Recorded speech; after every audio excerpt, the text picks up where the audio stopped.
All right, so today we're going to look at population growth models, which is called population dynamics. So we were looking at, started last time, population ecology, so studying the ecology or interactions of organisms, all of the same species that are in a given area. And we talked extensively yesterday about how um, one of the main things we study in population ecology is how the size of populations change and why, and can make predictions about that. So we're going to really look at and focus on population growth rate models today. So how can we model how a population size may change over time?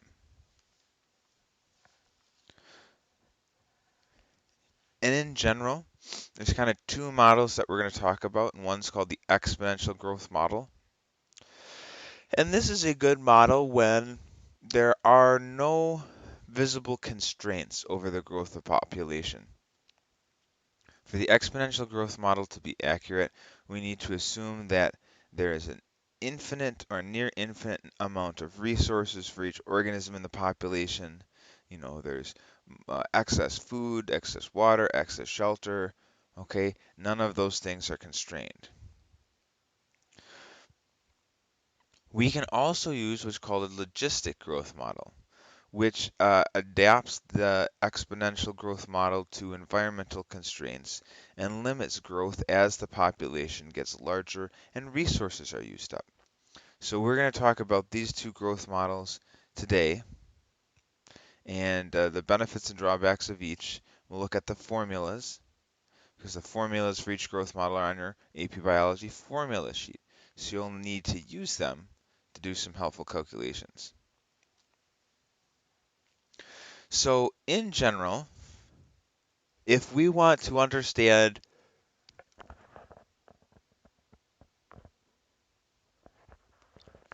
the change in a population size, we take the births minus the deaths. Remember last time I said in most situations we can take immigration and emigration to cancel out. Now there's many more advanced and more complicated models we could make when those contributions aren't zero, but for our class we'll assume that they cancel out and we'll focus on births minus deaths. We can also then take the births minus deaths, so in total number of births and total number of deaths, and we can find what's called the per capita birth rate and the per capita death rate, the little b and little d. So little b is just when you take all the births in a population and divide it by the number of individuals, or n. And similarly, little letter d is when you take all of the deaths in a population and divide it by the number of individuals, n. Why would we would want to do that is so that we can figure out the rate of population growth r.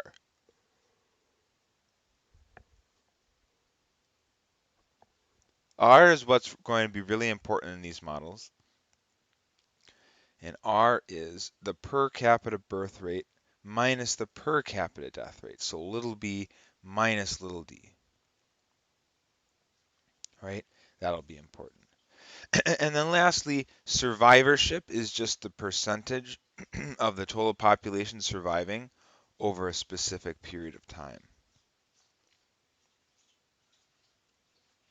So down here at the bottom, you can take a look at a few examples about how we would calculate little b and little d, and then also how we would calculate r. So first we'll look at exponential growth, which is what would happen in ideal conditions. And exponential growth is a model we can use that assumes there's no environmental barriers.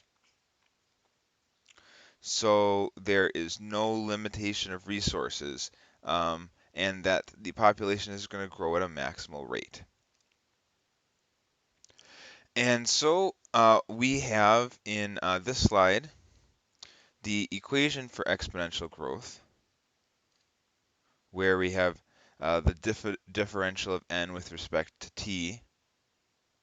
So uh, for those of us who are in or have taken calculus, right, this is the derivative of n with respect to t, or if we haven't, simply the change in the population size over time, right?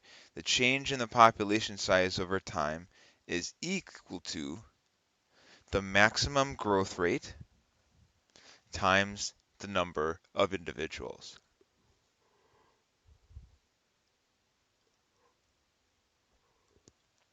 So if we look at the graph, it's going to look something like this. And here you can see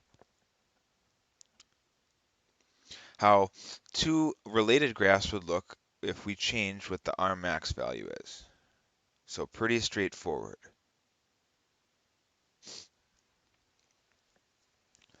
So exponential growth is a characteristic of population without limiting factors. So there aren't any factors from the environment like necessary resources that limit how fast the population can grow. And this is actually pretty accurate when you're looking at a species that's introduced to a new environment or is rebounding from a catastrophe where their population size has shrank exponentially. So as an example, the whooping crane coming back from near extinction, modeled by an exponential growth rate, and once the African elephant was protected from hunting, exponential growth rate. Now, populations cannot continue to grow exponentially because each, or we'll say every ecosystem, can only support so many individuals of a given species because of limited resources. So what we do with the exponential growth rate is we introduce this idea of K, carrying capacity. So carrying capacity is the maximal number of individuals that of a given species that is can be supported by the resources in a given environment. And so we introduce carrying capacity and we change our exponential growth rate formula so that the closer the population size gets to the carrying capacity, the more slowly the population is going to grow. And that's why on this graph, the blue line represents exponential growth and the red line is logistic growth. And you can see how the red line starts out exponentially, but the closer it gets to the carrying capacity, this black line, the more slowly the population starts to grow. Right? So let's look at that equation a little bit more closely. So look at, it's very similar. We have the differential of the population with respect to time, the change in the population size over time, equals R max times n. And look here, this is the same as the exponential growth rate. But then we have this other factor that contains the carrying capacity. Carrying capacity minus population size divided by carrying capacity.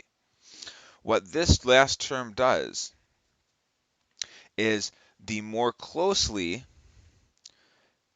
the number of individuals get to the carrying capacity, this term approaches what? This term approaches zero. So the rate of growth slows down. The farther away the number of individuals is from the carrying capacity, this term approaches 1, and then it just becomes the exponential growth model. All right. So like we said, carrying capacity is the maximum population size that the environment can support without any habitat degradation, and it varies with changing resources and time of year and states of the environment. So look at the number of fur seals and how they approach their carrying capacity, and the number of plankton, how they overshoot their carrying capacity. And so there's way more than the environment can support, and it kind of crashes like this. So Populations usually oscillate around their carrying capacity, won't have a nice asymptotic approach like with the fur seals. If you look at here, we have kind of like a boom and bust model where with these predator preys, they go away and overshoot their carrying capacity and then crash below it and up and down in an oscillation. And that's a very um, common thing to see if we're looking at the population dynamics of predator-prey relationships within an ecosystem. But like we said, what's key to the exponential growth model is it assumes that there are limiting factors, and there's kind of two types of limiting factors. One is called density dependent, where these factors that influence the size that a population can grow to uh, are dependent on or their effect is exerted more strongly when there are more individuals than there are less. So competition for food or mates or nesting, predators, parasites, pathogens, all of those are density dependent. They depend on how many organisms there are in that population. The more organisms, the more seriously these factors will impinge population growth. And the smaller the population, the less seriously they will impinge population growth. And then we have what's called density independent factors, which are pretty constant independent of how many organisms are in a given population. So like rainfall and temperature and sunlight are all examples of those.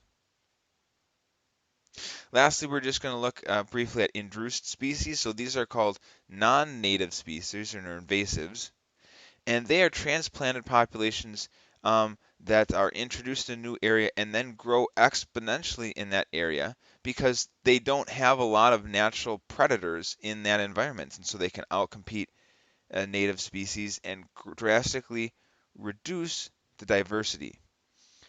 So some examples are African honeybees, gypsy moths, kudzu. One of my friend's fathers was a archaeological chemist, and he brought kudzu back from Japan that took root in his yard, and man, that was a massive undertaking to get that out. Huh. And then lastly, maybe closer to us in the Great Lakes, there's zebra mussels, and you can see over time from 1988 how they've spread